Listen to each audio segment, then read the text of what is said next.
muna sagutin ninyo, is it reasonable? Is this reasonable? In 2 weeks' time? Mr. Chair, again, it's a matter, we have to be mindful of the, again, on price. Sara natin ang argumento. Did you check the oil companies? Kinuha nyo yung document? Kanino la binili? Makikita nyo ba kung magkano binili? Did you check that? Have you done that?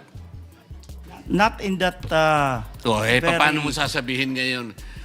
Katungkulan nyo ngayon. If you are screening, if you are monitoring, okay, sabihin na natin replacement cost. Ali kayo mga kaibigan. Pwede nyo bandalin yung inyong mga ICPO. Tingnan natin kung saan nyo binili. Binili natin kay ganito. Ito po yung presyo. Ganito. At least chinek natin. Now I am asking you, nag-check, sabi nyo hindi. So ano yung monitoring? This is the frustration, Mr. Chair. Si Mr.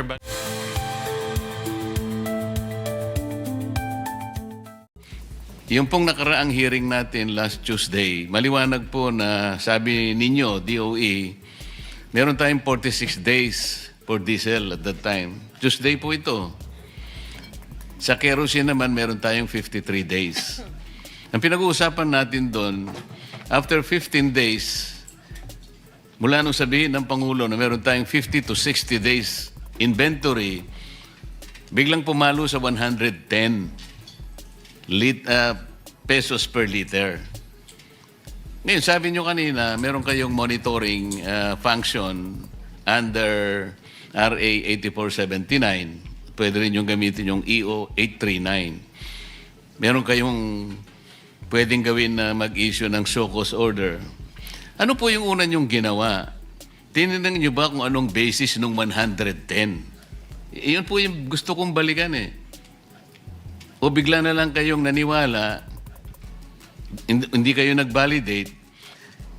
Dati po nilang inventaryo yun eh. Paano po magiging 110 from 55? So kung ginamit po ninyo yung tungkulin nyo under the law, like kayo nagmo-monitor, ini-screen ninyo lahat,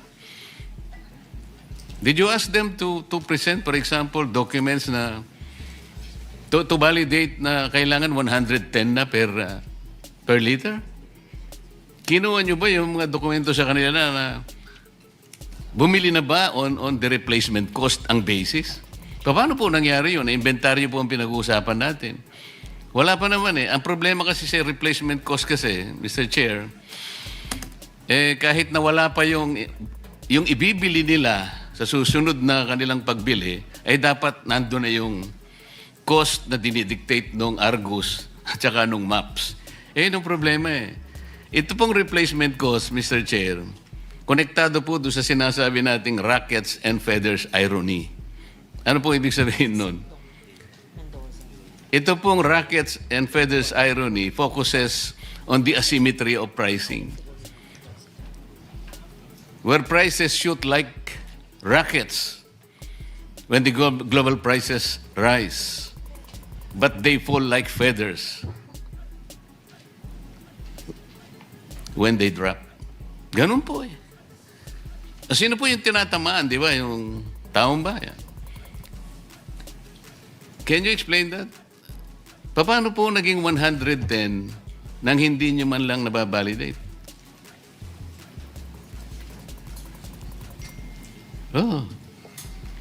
Thank you very much. I mentioned to the Director of the Oil Industry Management Bureau is to submit how the OIMB does its monitoring. But to answer it precisely, we can Hindi have... po, after 2 weeks, naging 110. So did you confirm that? Did you validate that na talagang bumili sila at 110 pesos per liter? O ginamit pa lang nila yung kanilang inventory because at that time, meron pa silang 46 days for diesel and 53 days for gasoline. Mr. Chair, because we always have the cyclic differential cost Mahihirapan ka dyan sa pagka dyan ka tumira eh. Ganito sinasabi ko, meron pa silang inventaryo. You take note, 46 days pa. Last hearing ito eh. Ibig sabihin, andun pa yung binili nila sa dating Correct. presyo. Ngayon, after 2 weeks, bigla nilang sumirit. Sabi nga nila, Yeah. 110. Na ngayon, nag-a-average na ng 126. Paano nyo minonitor? Paano nyo binalidate na totoo yun? Samantalang ang ginagamit pa nila ay inventaryo pa nila na binili doon sa dating presyo. Mr. Chair, because basically it's like saying that the diesel we consume is around 33 million liters per day. So mga 7 days po yan. At pag yan ho ang nabenta, they always, Hindi nga. the industry always... After 2 weeks ba, naubos na yung kagad ng inventaryo? 45... Hindi, yung dumadating pagka next week, Hindi, teka mo, ang puntahan muna natin yung inventaryo nila. After 2 weeks ba naubos ang inventaryo? Is that the assumption of DOE? no, it's O around yun pala, 7 days. Saan binasa yung 110? That is the question. So, Mr. Chair, because they have to replenish again the 7 days. Yusek, hindi ka director. After 2 weeks, nandun pa yung inventaryo. Yes. Okay. Pero after 2 weeks, 110 na nga ang ginamit eh. So, inventaryo pa rin ang ginamit. How did you justify that? Because, Mr. Chair, yung binenta kasi na yun will have to be replaced right after next week. So, kinolekta ho yung amount. So, ang nangyari, ang nag-finance ang taong bayan. Hindi, sabihin mo, hindi yung... That's the way. Ulitin mo, yung sinabi mo. So, Hindi, ulitin mo yung sinabi mo. yes, it's really, Hindi, yung exactly. it's passed on to Oh, yan na nga the eh. consumers. Paano yung mga shareholders nila? Hindi sila gumagalaw? Ang taong bayan ang nagkakapitalize sa atin? Nandun pa yung inventaryo eh. Ito yung problema. Ngayon, hindi nyo ginagamit yung sinasabi ng batas na in periods of emergency, kayo ang gagawa ng paraan eh. As a matter of fact, pwede nyong i-take over eh. Hindi naman yun ang sinasuggest ng committee ito eh. We're all finding solutions to this. Pero itong mga questions nito, kasimple lang, hindi nyo man kayang sagutin.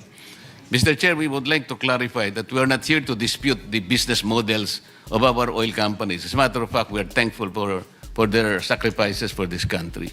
Kaya lang, it would appear that the business models are no longer responding to the crisis kung paniniwalaan natin yung binabanggit ninyong problema ang kinakarap natin. But until and unless we are able to validate yung data na pinresent ko kanina, we're almost 4 hours now since 10 o'clock in the morning, pwede nga yung vessel to tank eh. Gamitin nyo siguro Panamax vessel. Ang ano niyan siguro is about 100,000 metric tons per container. Wala man nagbabalidate po, Mr. Chair. Para sana uwi na lang ako. If you prove me wrong, halimbawa, mali yung nakuha kong information, so magsosorry na lang ako, Mr. Chair. Pwede naman ako magsorry kung mali eh. And then hahabulin ko na lang yung tao ko, yung kaibigan ko na nagsabi sa akin ng gano'n. Bakit mo sinabi ito? Mali pala. Kasi gusto ko lang makatulong talaga eh. I wanted to be wrong kung mali talaga. But you have to prove me wrong. Government to government, hindi nga dapat mangyari yung pumunta nga. Andun nga yung tangke, mga tangke ng 2 refineries. Rotterdam refineries produces, I think, 1.2 billion barrels, per day.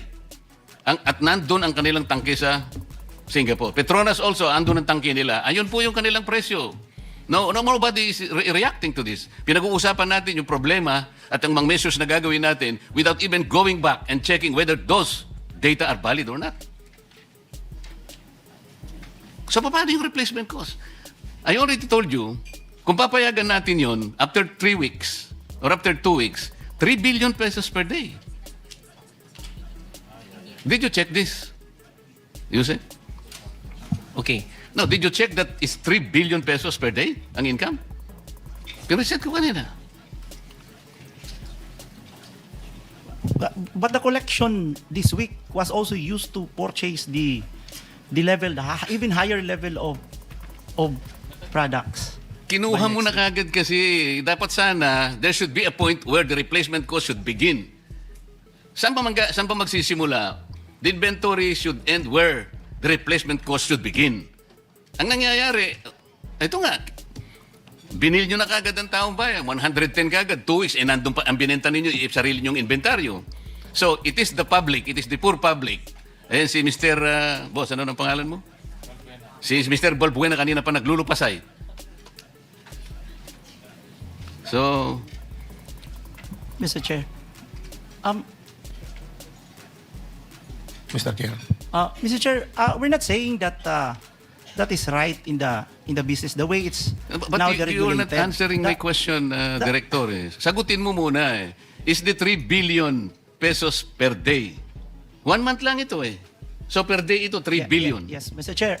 If the perspective, because it's a matter of perspective, if the perspective is to ensure that the 7 days used up this week will be replaced by next week immediately, then the oil company has to collect that level of collection to be able to purchase the 7 days replacement. So we can always go back to the 45 to 50 days supply. But if the perspective, again, if the perspective is you want to use up the 53 before you replace it, and that is very dangerous, then I think we can exhaust the 53 at that lower price. But the problem is if they're gone and the collection is very low, you can no longer replace the 53 days.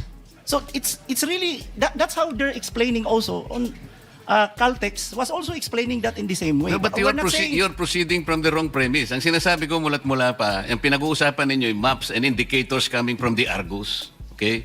Yun ang basis ng replacement cost. Okay? Ito yung spot market ninyo, itong trading floor ninyo. Ang sinasabi ko, after 2 weeks pa lang, and considering na meron pa kayong 46 days and 53 days for diesel and gasoline respectively, kumulekta na ng 3 billion, kumita na ng 3 billion pesos per day, which was bankrolled by the people themselves. This is the irony. Ngayon, ano yung role ninyo in the period of emergency and national interest is involved already? Ba't ang pinag-uusapan pa natin replacement cost na kagad? Ito muna ang sagutin ninyo. Is it reasonable? Is this reasonable? In 2 weeks' time? Mr. Chair, again, it's a matter of perspective. When the law says that we may direct the operation, we have to be mindful of again, on price, we have to be mindful of allowing the oil company to be able to replace it on a weekly basis. Okay, isara natin ang argumento. Did you check the oil companies? Kinuha nyo yung document? Kanino nila binili? Makikita nyo ba kung magkano binili? Did you check that? Have you done that? Not in that Paano mo sasabihin ngayon? Katungkulan nyo ngayon eh. If you are screening, if you are monitoring, okay, sabihin na natin replacement cost. Ali kayo mga kaibigan. Pwede nyo bandalin yung inyong mga ICPO. Tingnan natin kung magkano, saan nyo binili. Binili natin kay ganito, ito po yung presyo. Ganito. At least chinek natin. Now I am asking you, nag-check, sabi nyo hindi.